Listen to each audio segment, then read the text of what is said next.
모든 재산을 상대방 명의로 형성해 놓은 경우에 재산 분할을 내가 받을 수 있을까요? 정답은 기여도에 있습니다. 변호사님, 재산 분할에서 기여도가 중요하다고 하잖아요. 기여도라는 거는 어떻게 산정되는 건가요? 기여도 산정은 개별 사안마다 조금 다르기 때문에 일괄적으로 적용되는 공식이 있다 이렇게 말씀드리기는 좀 어렵습니다. 다만 이제 주요하게 적용되는 기준들을 한번 말씀드리면 소득, 투자, 채무부담 이런 재산 형성에 대한 경제적 기여도 당연히 들어가고요. 전업주부의 가사 및 육아 노력 이런 비경제적인 기여도 모두 포함이 됩니다. 또한 혼인기간, 부부의 공동생활 형태 이런 것들도 기여도 산정 시 고려가 되고요. 이처럼 법원은 다양한 기준들을 함께 고려해서 각 배우자가 부부 공동재산에 어느 정도 기여했는지를 평가하여 분할받는 재산 비율을 결정하게 되는 것입니다.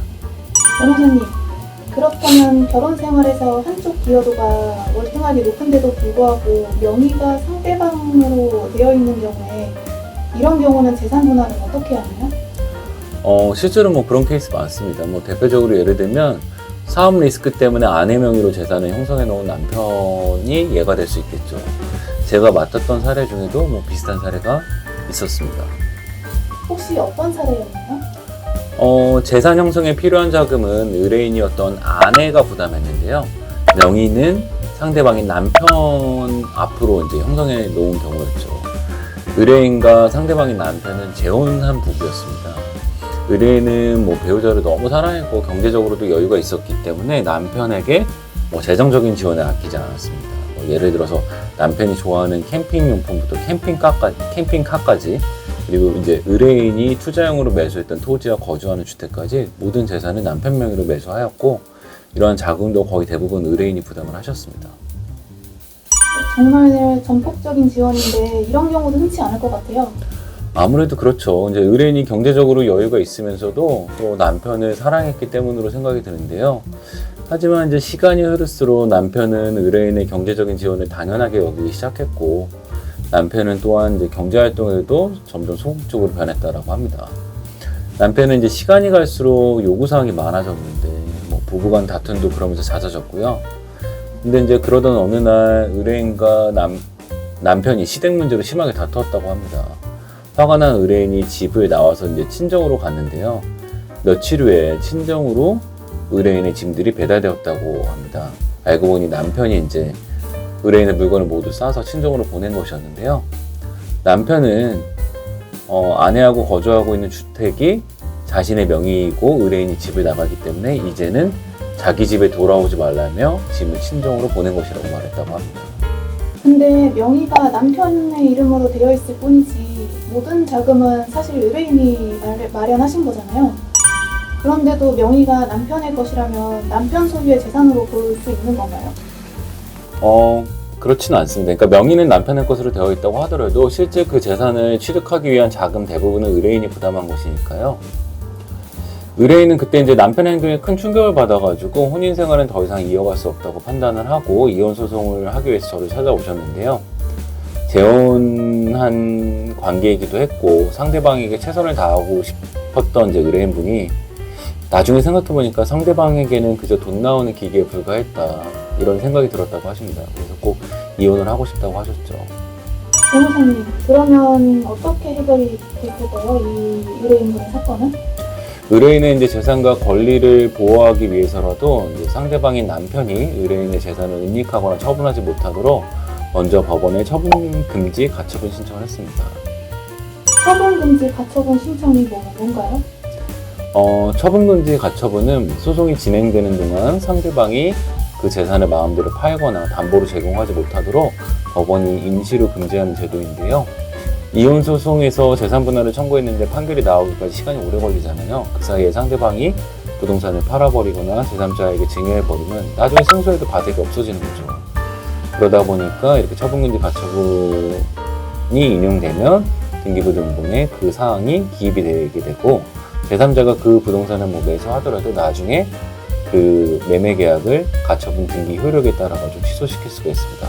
쉽게 말해서 재산을 임시로 동결시키는 거라고 보시면 됩니다. 변호사님, 재판에서 상대방은 순순히 이혼하겠다고 했나요? 아니요. 뭐 처음에 상대방은 이혼 소송 과정에서 여전히 의뢰인을 사랑한다고 그렇게 이야기를 했습니다. 그리고 뭐 이혼할 생각이 없다면서 법원에 이혼 청구의 기각을 구하는 답변서를 제출을 했고요. 그런데 이제 제가 실제 의뢰인과 상담한 내용과 제가 수집한 자료 뭐 이런 정황들을 종합해 보면 꼭 그렇지만은 않았습니다. 의뢰인의 모든 재산이 남편 명의로 되어 있었기 때문에 상대방은 그 이혼을 거부했던 것으로 보였고요. 하지만 이제 소송 기간이 좀 길어지면서 이야기가 달라졌습니다. 처음에는 의뢰인을 사랑한다고 하던 상대방이 재산 분할 청구를 하지 않겠다고 약속하면 의뢰인이 원하는 대로 이혼해주겠다라고 이야기를 하면서 본심을 드러내기 시작했습니다. 법원에서는 그럼 어떤 판결을 내렸나요? 뭐 상대방은 혼인 계속 의사를 강조하였지만 제가 수집한 증거들은 그렇지 않다라고 보여줬고요. 저는 법원에 상대방이 혼인 유지에 대한 의사가 없음을 입증을 하였습니다. 또한 재산 형성에 대해서 의뢰인의 기여도가 최대한 반영될 수 있도록 소송을 이어갔습니다. 결국 재판부는 재산 형성에 관한 의뢰인의 기여도를 한 70%를 인정을 했고요. 상대방은 의뢰인에게 재산 분할금을 지급하라는 판결이 내려졌습니다. 그리고 양 당사자가 이혼한다는 판결을 끝으로 사건이 마무리가 되었습니다. 변호사님, 만약 상대방이 재산 분할금을 지급하라는 판결이 나왔는데도 지급을 안 하고 버티게 되면 어떻게 되는 건가요? 판결이 확정되면 그건 법적 강제력이 있는 집행 권한이 됩니다. 상대방이 자진해서 지급하지 않으면 강제 집행을 할 수가 있는데요. 뭐 상대방 명의의 부동산을 경매 신청을 하고 예금이나 급여를 압류하고 수심하는 것 등 이런 집행이 가능해집니다. 예를 들어서 부동산에 강제 경매 신청을 하면 법원이 그 부동산을 매각을 해서 그 대금으로 재산 분할금을 주게 되고요. 예금이 있다면 계좌를 압류해서 바로 추심할 수도 있고 직장에 다니고 있다면 급여를 압류할 수도 있습니다. 지금까지 여러 이혼 소송 판결을 지켜본 변호사님 보시기에 이혼 재산 분할에서 중요한 건 뭐라고 생각하시나요? 무엇보다도 제가 생각할 때 중요한 것은 증거입니다. 특히 재산 분할에서는 뭐 자금 출처, 기여도, 뭐 재산 형성 과정을 객관적으로 입증하는 것이 핵심이고요. 통장 거래 내역, 계약서, 대출 서류, 카드 사용 내역, 문자나 카카오톡 대화 등 모든 게 증거가 될 수 있으므로 최대한 증거를 많이 확보해야 합니다. 그리고 이제 두 번째로 중요한 것은 타이밍인데요. 이혼을 결심했다고 하시면 신속하게 움직이셔야 됩니다. 상대방이 재산을 처분하기 전에 빠르게 처분금지 가처분 신청을 하고 증거를 확보해야 하고요. 우물쭈물하다가 시간이 지나면 증거가 사라지거나 재산이 인멸될 수도 있습니다. 마지막으로 중요한 것은 이제 전문가의 도움을 받는 것인데요. 이혼 소송은 이제 법률적으로 복잡하고 감정적으로도 힘든 과정이니까 혼자 감당하기보다는 초기에 변호사와 상담해서 전략을 세우고 체계적으로 대응하는 것이 훨씬 유리합니다. 특히 재산 분할에서 큰 금액이 걸린 경우라면 더욱 그렇죠. 무엇보다 이제 재산 분할은 결혼 생활에 대한 정당한 나의 기여를 인정받고 내가 가져야 할 권리를 찾는 과정이니까 변호사와 함께 정당한 권리를 찾아서 행사하시기를 바랍니다.